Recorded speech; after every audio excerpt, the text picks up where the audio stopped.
So, like, this whole patriarchy thing, I think you have no idea how pernicious and dangerous it is. Well, no, I don't. Men I really and don't. Go women on.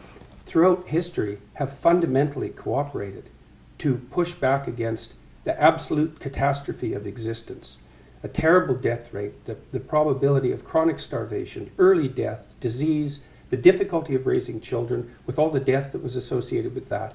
And to look backwards in time and say, well, basically what happened was men took the upper hand and persecuted women in this tyrannical patriarchy. It's absolutely dreadful misreading of history. It's a terrible thing to teach young women, and it's a horrible thing to inflict upon men.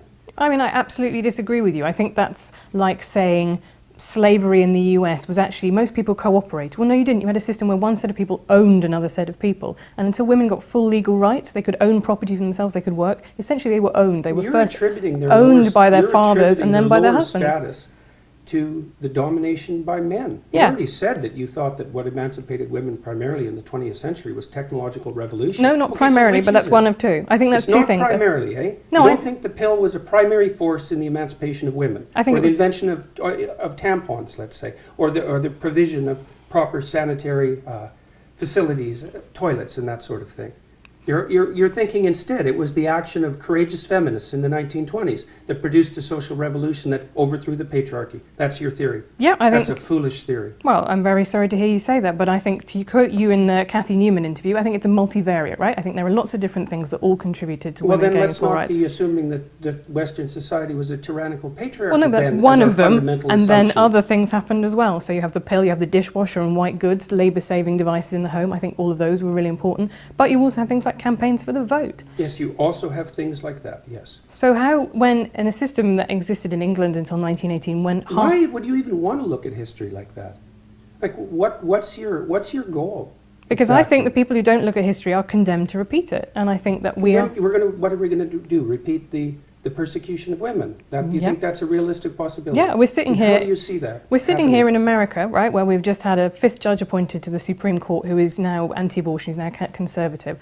I think that abortion rights are absolutely fundamental to women being able to function as full humans in society, and I think that is now under threat in America. I think it is extremely smug and complacent to think civilization has peaked, it's all upwards from here.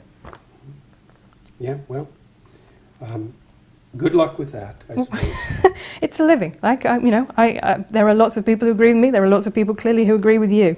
There are just a lot of people, I would say, who are coming to listen to what I say because they're sick and tired of having their desire to move forward in the world and to achieve something and to take their place as adult males, let's say, who are under the weight of accusations that their ambition and forthrightness is a manifestation of something that's fundamentally tyrannical.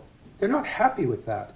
It's not doing anyone any good, and it's also not true. It's really a terrible thing to do to young men, and it's happening all the time. That's why they're bailing out of universities like mad. There won't be a man left in the social sciences in 10 years in the universities, and it's no bloody wonder. It's an unhospitable place, and it's unhospitable precisely because of this doctrine. Said that throughout history, the fundamental relationship between men and women was one of power, essentially slavery. It's like, fine, believe it if you want. It's not going to do your relationships any good, I can tell you that. So. Okay, well, we'll see how that one goes.